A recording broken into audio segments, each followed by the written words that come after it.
በአባቶችሽ ፈንታ ድንግል እመቤቴ ልጆች ስላለን ድንግል እመቤቴ ስምሽን ለልጅ ልጅ ስምሽን ለልጅ ልጅ እንዘክራለን ድንግል እመቤቴ የሕይወቴ ረዳት የኑሮዬ ጣዕም ዋልታ መሰረት እለምንሻለሁ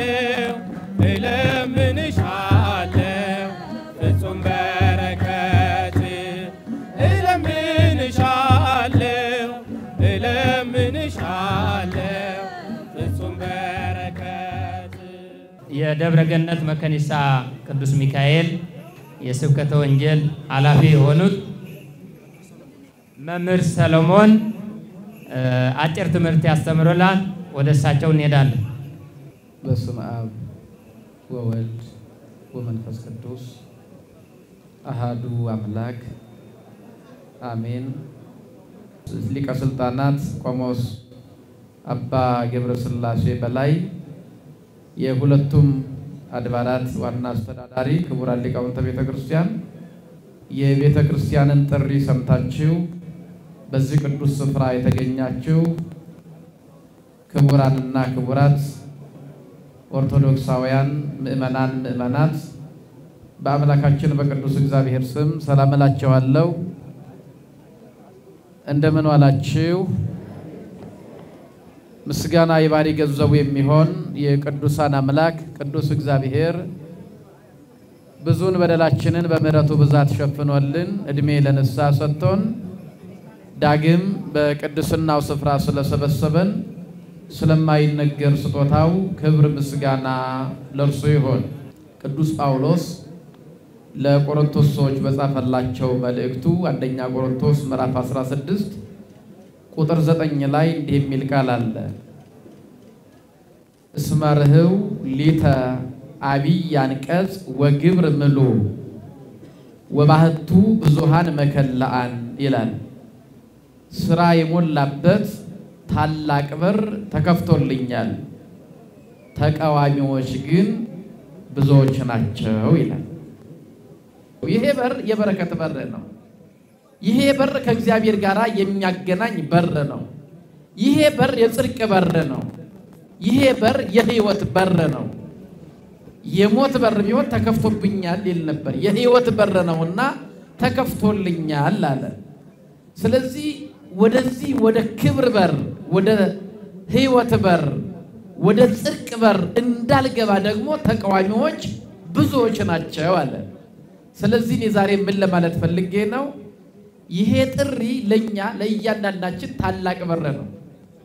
የመጽደቂያ በር ነው። የመክበሪያ በር ነው።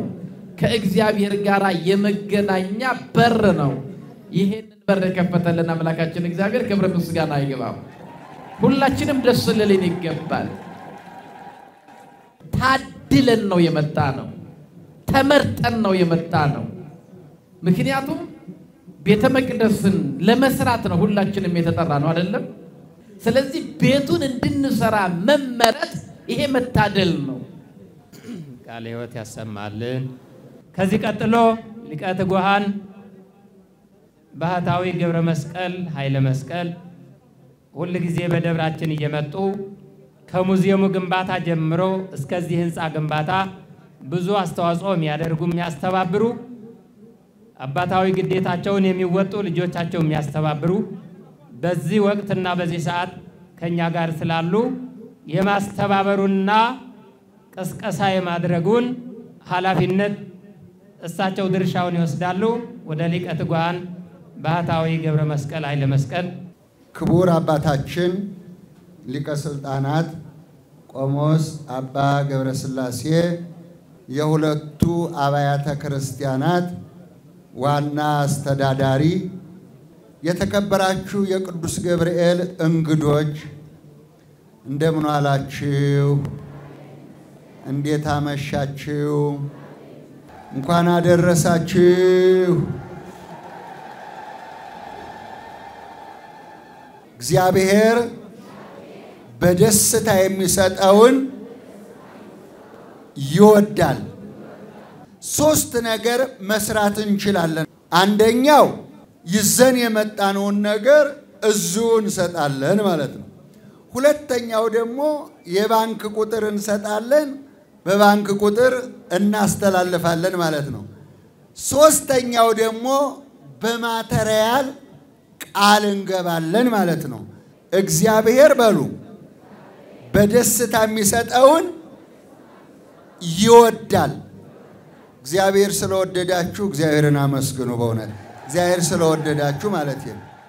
መጀመሪያ የምስራችሁን የምነግራችሁ ገብረ ጻድቅ የቅዱስ ገብርኤል ወዳጅ 500,000 ብር እንበለው 500,000 ብር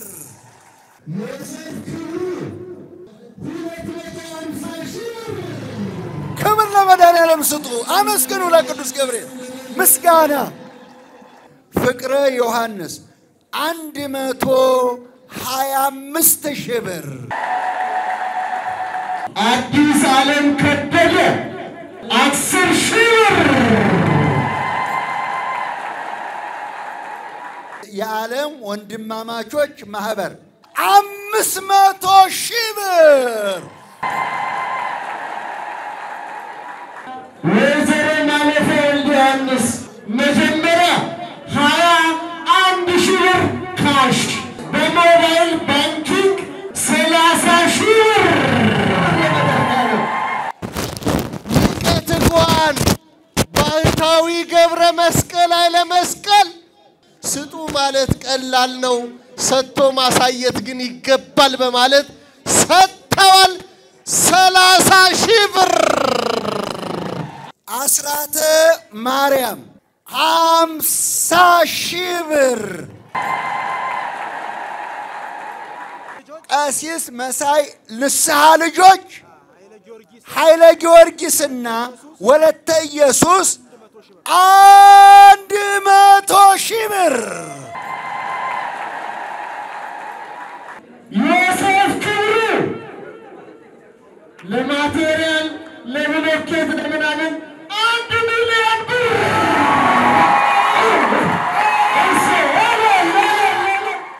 ክቡር ሊቀ ማእምራን የማነ ዘመንፈስ ቅዱስ የአዲስ አበባ ሀገረ ስብከት ስራ አስኪያጅ፣ ወደ ሊቀ ማእምራን እንሄዳለን። ክቡር ሊቀ ስልጣናት አባ ገብረ ሥላሴ በላይ የዚህ የጥንታዊውና ታሪካዊው ደብረ ቀራንዮ መድኃኔዓለም እና ቅዱስ ገብርኤል ቤተክርስቲያን ዋና አስተዳዳሪ፣ ክቡራን የሰበካ ጉባኤ አባላት፣ ሊቀ ትጉሃን ገብረ መስቀል ኃይለ መስቀል፣ እንደዚህ ዶክተር ሁላችሁና እዚህ የተሰበሰባችሁ ምእመናን ወምእመናት፣ በመጀመሪያ እግዚአብሔር አምላካችን ወዶና ፈቅዶ ስለሆነ እዚህ መልካም ተግባር ላይ እንድንሳተፍ ጊዜውንም ሰጥቶ ጤንነቱንም ሰጥቶ በሰላም እንድንሰባሰብ ያደረገን ክብርና ምስጋና ለአምላካችን ይሁን። እንደምታውቁት በዚህ በእኛ ዘመን አብያተ ክርስቲያናት እየተስፋፉ ነው። በአዲስ አበባ ጠበብ ያሉት እየሰፉ አዳዲስ እየተመሰረቱ ደግሞ ህንፃ አብያተ ክርስቲያናት የሚገነቡበት ሁኔታ እጅግ በጣም አስደናቂ ነው። የእናንተ የምእመናን ተሳትፎ የገንዘብ፣ የእውቀት፣ የጊዜ፣ የጉልበት ለሌሎች ሁሉ ተምሳሌት ሆኖ በታላላቆቹ የሀገር መሪዎች ጭምር እየተጠቀሰ ነው። ኦርቶዶክሳውያንን ተመልከቱ እንዴት ቤተክርስቲያን እንደሚሰሩ እየተባለ እግዚአብሔር ይመስገን። በቅዱስ መጽሐፋችን ለምሳሌ የተወሰደ 2 ዲናር የሰጠች የአንዲት ደሃ መጽዋች ታሪክ ነው በቅዱስ መጽሐፍ ውስጥ ያለው። ሌላ በተቃራኒ ያለው ደግሞ ብዙ ሀብት ኖሮት ግን ከደጁ ያለ ምስኪን ነዳይን እንኳን የማይረዳ የአንድ ባለጸጋም ታሪክ ተጽፏል። መስጠት እግዚአብሔር ሲፈቅድ ነው። ገንዘብ ሲኖር አይደለም። ትንሽ ያለው ያለውን ይሰጣል። ብዙ ያለውም እግዚአብሔር ከፈቀደለት ብዙ ይሰጣል። ብዙ ያለው ግን ብዙ ላይሰጥ ይችላል። ብዙ ያለው ሰው ምንም ላይሰጥም ይችላል። እግዚአብሔር የመስጠትን ጸጋ እንዲህ አይነት ታላላቅ የልማት አርበኛ የሆኑ የቤተክርስቲያን መሪዎችን የሰጠ የተጉ ምእመናንንና ወጣቶችን የሰጠን እግዚአብሔር የተመሰገነ ይሁን። የበረከት ስራ የጽድቅ ስራ ስትሰሩ ቆይታችኋል። እጅግ በጣም ደስ ብሎናል። ብዙዎቹ በዝናብ ምክንያት ቢቀሩብንም ባላችሁና በመጣችሁ ደስታችን እጥፍ ድርብ ነው።